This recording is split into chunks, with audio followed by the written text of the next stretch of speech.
नमस्तेस्तु भगवन् विश्वेश्वराय महादेवाय त्र्यम्बकाय त्रिपुरान्तकाय त्रिकाग्निकालाय कालाग्निरुद्राय नीलकण्ठाय मृत्युञ्जयाय सर्वेश्वराय सदाशिवाय श्रीमान् महादेवाय नमः।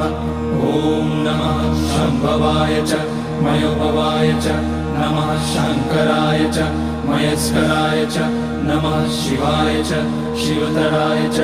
ॐ त्र्यम्बकं यजामहे सुगन्धिं पुष्टिवर्धनम् उर्वारुकमिव बन्धनान् मृत्योर्मुक्ष्यमामृतात्।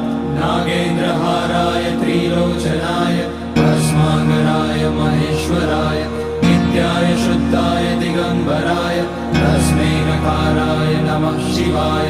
मन्दाकिनी सलिलचन्दन चर्चिताय नन्दीश्वर प्रमथनाथ